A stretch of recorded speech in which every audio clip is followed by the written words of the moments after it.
इज्जतदार, संस्कारी राजपूत जो इतिहास में भी लिखे हुए हैं कि किसी भी असहाय और निहत्थे और बेबस और औरत को कभी प्रताड़ित नहीं करते, वो राजपूत। जो कभी दोस्ती में धोखा ना दे, वो राजपूत। जो कभी अपने स्वाभिमान के लिए दुनिया से लड़ जाए, वो राजपूत। जो अपने सेल्फ रिस्पेक्ट को सबसे पहला बड़ा समझे, वो राजपूत। ठीक है। जो अपने कुल खानदान मर्यादा में रह के काम करे, वो राजपूत। और जो ब्राह्मणों को सबसे परम पूज्य समझे, पैर छुए, वो राजपूत। ठीक है। उस राजपूत घर की लड़की जिसका किसी भी जात बिरादरी से कोई दुश्मनी नहीं है, और ना मैं जातिवाद करती हूं, मेरे लिए सारे अच्छे हैं, सारे अच्छे हैं। ये जो तूने बोला है ना कि राजपूतों के ब्राह्मण में घुस रही है, घुसूंगी। हमारी रिस्पॉन्सिबिलिटी है ब्राह्मण। और बोल, हम पैर पूजते हैं इनके। हमारे घर का कोई फंक्शन पूरा नहीं है ब्राह्मणों के बगैर।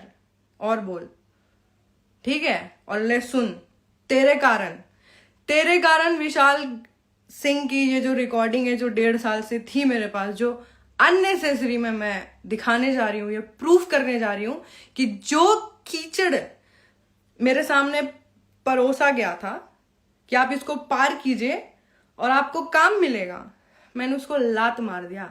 लात। नहीं चाहिए ऐसा काम जिससे दूसरे के बेटे भाई और पति की जिंदगी बर्बाद हो। ठीक है। और जो तू बोल रही है ना 2 बच्चे का बाप था, अगर मैं ये तेरी तरह नहीं सोचती ना, तू सोच लेती ना एक बार कि तू जो काम करने के लिए होटल में गई थी, लड़के में अगर लड़ाई हो जाती, मान ले विशाल सिंह को ही कुछ हो जाता, या महेश पांडे को कुछ हो जाता, या वहां पे जो भी आए थे उनमें से किसी को कुछ हो जाता, कोई क्राइम हो जाता, तू कहां की रहती? तू कहां की रहती? तेरे को क्या लगता है तू लड़की है, बस तू बच जाएगी है कानून का सहारा लेके? तुझे पता भी है लॉ में तू कितनी गलत है। लॉ में गैम्बलर बनी हुई है। पहले पढ़ तो, गूगल कर कि जो तूने किया है ना, उस कौन कौन सी धाराएं तेरे पे लगेंगी। जा पूछ अपने पापा से कि पापा मैंने ऐसे ऐसे काम किया, मेरे पे धारा बताऊं तुझे कौन कौन सी लग रही है? पागल समझ रही है? जम के पैदा होके खड़ी नहीं हुई, मटकने आ गई, और मटकना भी नहीं आता, नाचना जाने आंगन टेढ़ा। ले सुन, जो गू मैंने नहीं खाया ना, उसमें तू सन के सुअर की तरह आके दहाड़ मार रही है, और हम में से किसी ने तेरा नाम भी नहीं लिया था। ले। और मेरे से आप उम्मीद कैसे कर सकते हो कि मैं किसी को बुला के तुमको थोड़ी बोला मैंने कि तुम करना ही बोले, बस तुमसे पूछा कुछ नहीं। मेरे को पता नहीं कि तुम्हारे भरोसा था, जब तुम्हारी बात आई थी तुम्हारे कुछ और में बोल दिया था कि नहीं उसकी टेंशन मत लो, वो अपने साइड ही है। अपने साइड है जब तक बात मेरे पे नहीं आई थी। ठीक है। तुम्हारी बात एक बात भी जाओगी। अरे मेरे पे बात आई तभी तो मैं उधर हूँ। उस बंदे ने मुझे इतना सपोर्ट किया। ठीक है चलो फिर कोई बात नहीं। तुम मतलब ऐसा बोल रही हो, तुम्हारी ये बोल रही हो कि अगर ऐसी बात आई तो तुम उधर रहोगी ना? अभी भी मैं उधर ही हूँ। तभी मैं बोल रही हूँ, लेकिन मैं ये फैक्ट बता रही हूँ, मुझे उसका घर नहीं पता।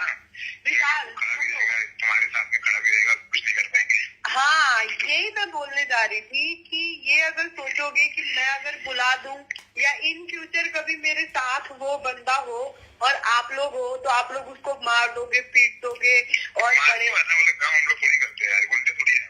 हाँ, तो फिर अगर वैसे बात करनी है तो मैं इतना कर सकती हूँ कि मैं उनसे बोल दूंगी कि भाई आपके पास फोन आ रहा है, आप एक बार फोन उठा लो। अगर वो उनके लाइफ में मेरी इतनी इम्पोर्टेंस है कि महेश पांडे मेरी बात सुनता है, मेरा भतार है या मेरा बॉयफ्रेंड है, तो वो कर लेगा। उसकी 2% की औकात नहीं मेरी अगर उसके लाइफ में, तो वो क्यों सुनेगा? ये बताओ। जो देखो तुम अभी जितनी लाइन बोली हो, तुम ये लाइन जो बोली हो ना, हाँ। कि तुम्हारे साथ खड़ा रहेगा तो कोई कुछ नहीं कर पाएगा। नहीं कर पाएगा। तुमको एक बात बता रहा हूँ, वो कहीं भी खड़ा रहेगा ना, हाँ। वो दिल्ली में, बॉम्बे में, पटना में, यूपी में, तुमको एक बात मैं लिख के दे रहा हूँ कि जिस दिन करने पे आया तो वो कहीं भी खड़ा रहेगा, उसका करूंगा। देखो कहीं पे भी किसी के सामने करो विशाल, वो मेरे को मतलब नहीं है। मेरे साथ में अगर वो बंदा है और कोई भी कुछ कर दिया तो ये तो इम्पॉसिबल बात है फिर। तुम लड़ोगी क्या मेरे से? लड़ने वाला बात कौन कर रहा है?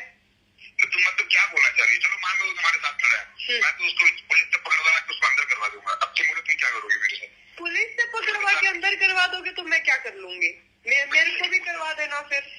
तुमको क्यों करवाओ? तुम्हें मेरे को क्या मतलब? मैं तुमसे पूछ रहा हूँ, अगर तुम उसको करवाऊंगी तो तुम क्या करोगे मेरे साथ? हाँ तो देखो लीगल तो तुम लोग कुछ भी कर सकते हो, लीगल का मुझे नहीं पता, वो भी कुछ भी कर ले, तुम भी कुछ भी कर लो। उसको तुम्हारे साथ खड़ा है, उसको 10 लड़के आके मार देंगे खड़े होके वहीं पे, तो फिर उसको भी दिखा दूंगी मैं कि कितने लोग आके और कहाँ मारते हैं। कोई कहीं उसको जो लड़के अगर जिस एरिया में वो खड़ा रहेगा ना, तो जाकर वो मार लगेगा ना, वहाँ का बाप ही उसको मारेगा। अब तुम बताओ तुम मेरे साथ क्या करो? तुम मुझे छोड़ो ना, तुम मेरे साथ क्या करोगे?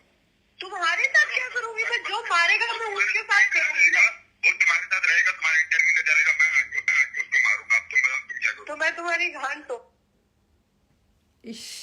इसके बाद गाली गलौज स्टार्ट हो गया।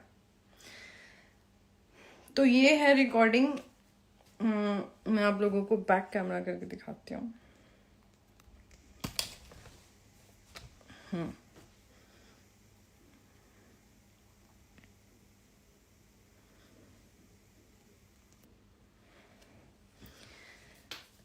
चलो, बहुत अच्छा लगा मुझे ये। आई होप आप लोग मेरे अंदर की जो फीलिंग्स हैं और जो मेरे संस्कार जो मेरी माँ ने मुझे दिया उसको मद्देनजर रखते हुए, अगर मैंने कास्ट हटाओ, पंडित हटाओ, अगर हम किसी से दोस्ती करते हैं, अगर कोई मेरे लिए खड़ा हुआ मेरे बुरे वक्त में, और जस्ट बिकॉज कि मेरे को काम के लालच में या कुछ पैसों के लालच में मैं उस बंदे को बुलाऊं और मैं ये बोलूं कि तू मेरे से मिलने आ, और वो बेचारा अंधविश्वास में आ जाए मेरे पास में, और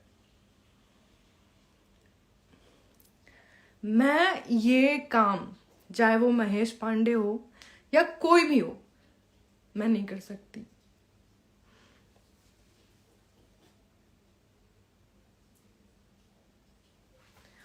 ओके, तो जब मेरी विशाल से बात होती थी, विशाल मेरा बहुत अच्छा फ्रेंड था, बहुत अच्छा। मेरी मम्मी से भी बात मेरी फैमिली के साथ टर्म्स अच्छे थे। जब ये लड़ाई हुई उस मैटर में भी विशाल से मेरे भैया मम्मी ने बात की, तो मेरे विशाल का कुछ सीन नहीं है उसके बाद। ऐसा नहीं कि उसने मुझे टॉर्चर किया, लाइव में आके मेरे को उल्टा सीधा बोला, ऐसा कुछ नहीं है। मैं बस ये ऑडियो एक तो पवन सर आप तक भी पहुंचाना चाहती थी कि देखिए और समझाइए। आप सर, आप इस मुकाम पे पहुंच गए